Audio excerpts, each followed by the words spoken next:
Olá, eu sou Tânia, ex-esposa do Nathan Silva, que foi bispo da Universal. Eu gostaria de falar toda a verdade a respeito da nossa separação. Eu quero contar o outro lado, da sua saída da igreja e da nossa separação. E eu gostaria de falar que eu posso falar a seu respeito porque eu convivi com ele quase 12 anos. E eu estou aqui para falar toda a verdade.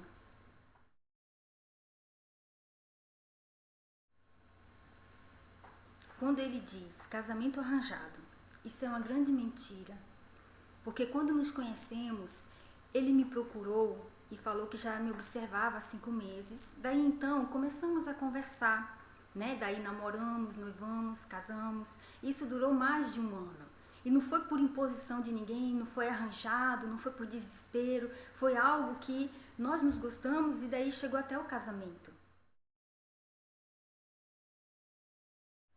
Quando ele diz que no nosso casamento havia muita confusão, isso é uma grande mentira, porque eu me esmerava para agradá-lo. Pelo fato dele ser muito perfeccionista, então eu me esmerava muito, porque sempre ele foi uma pessoa assim muito egoísta, Sempre era ele, tudo para ele. Ele queria que eu vivesse em função dele.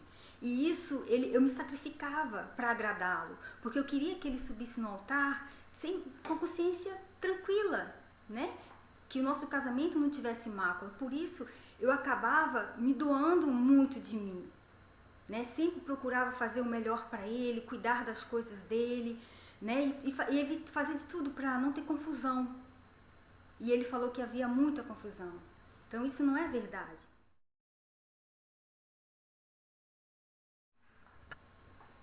Quando ele diz que a igreja não ampara as ex-esposas de pastores, isso não é verdade. Porque a igreja, quando ele me abandonou, a igreja me amparou. Teve todo o cuidado comigo. E eu conheço também tantas outras esposas que a igreja amparou. Inclusive, essa que ele cita no vídeo, que foi desamparada, meu Deus, ela foi amparada pela igreja. E até hoje, ela trabalha na igreja, ela reconstruiu a sua vida. E isso também não é verdade.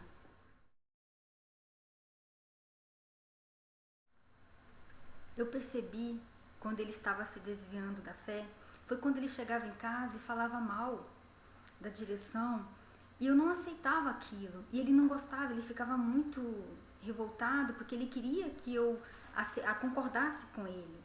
E eu não aceitava porque eu não poderia colocar em jogo a minha salvação. E eu percebia também que as reuniões dele já não era mais a mesma. Aquilo ali me incomodava. Eu fazia propósitos com Deus para mudar aquela situação.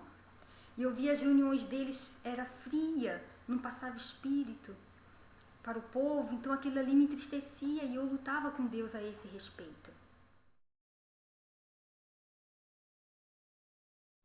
Eu gostaria de falar com respeito à separação, quando ele diz que eu tomei a decisão de separar. Isso não é verdade.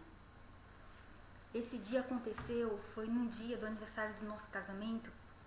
Eu fiz todos os preparativos, na maior expectativa. E nesse dia foi o dia um dos dias mais decepcionantes da minha vida. Ele falou que não queria mais a obra, que não queria mais ficar comigo. E daí eu, desconfiei. Tem alguma coisa errada por trás disso. E anteriormente, num outro estado que nós passamos, ele tinha começado a conversar com uma mulher. E daí ele foi chamado a atenção, e mudou.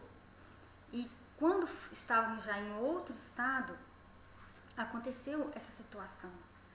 E foi quando ele falou isso, e daí eu fiquei desconfiada. Aí eu comecei a ver o celular dele, eu vi várias ligações para um número só que esse número não identificava nome. Aí que eu fiz, eu liguei nesse número e que se identificou que foi uma mulher, que é a atual esposa dele hoje. Quer dizer, ele estava me traindo. E daí eu peguei ele também, no dia que ele foi embora, que foi o dia que eu descobri tudo, foi no último dia. Nos dias eu estava desconfiada, das ligações, e no último dia eu descobri tudo, que ele conversando com ela no telefone, se preocupou falando, e a sua mãe? Ele não se preocupou com a minha mãe, ele me tirou da minha casa com 17 anos de idade, e ele não, ao menos não fez uma ligação para minha mãe. E daí eles ficaram conversando, foi aí que eu fui, falei com ele, descobri tudo naquele dia. E daí no mesmo dia ele foi embora.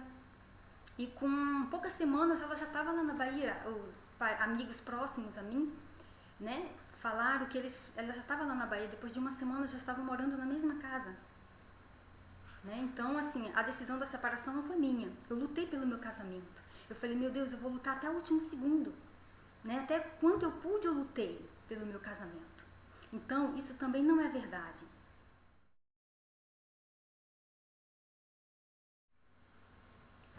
O que eu posso falar da Universal? Eu estou na Universal desde os meus 8 anos de idade. E a igreja, ela é uma igreja séria. Né? O objetivo é ganhar almas. Né? Ganhar almas. Na igreja ela tem disciplina, tem amor às almas. Né? E na reunião de pastores, nós aprendemos como ganhar almas e cuidar da nossa alma, que é o principal.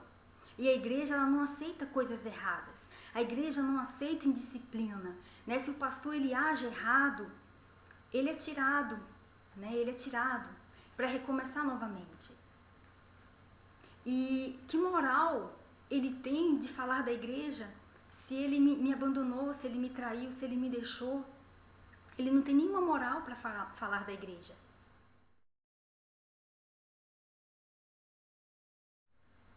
É muito triste ver um homem que semeava a fé e hoje ele semeia a dúvida.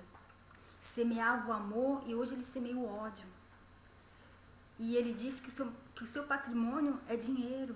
Né? O meu patrimônio é a minha salvação. Meu patrimônio é ganhar almas, que um dia foi o objetivo dele. Era almas, mas ele foi se perdendo no meio do caminho. E você, né, que tem visto esses vídeos dele, cuide da sua salvação. Né? Você tem visto esses vídeos, tem se contaminado, e por isso que eu vim aqui falar toda a verdade. Que você venha fugir disso, que você venha parar de ver esses vídeos contaminando a sua fé. Cuide da sua salvação, que a coisa mais preciosa que nós temos é a nossa salvação. Sobretudo, vamos orar por ele, porque ele é uma alma. E vamos cuidar da nossa salvação. E muito obrigado pela sua atenção.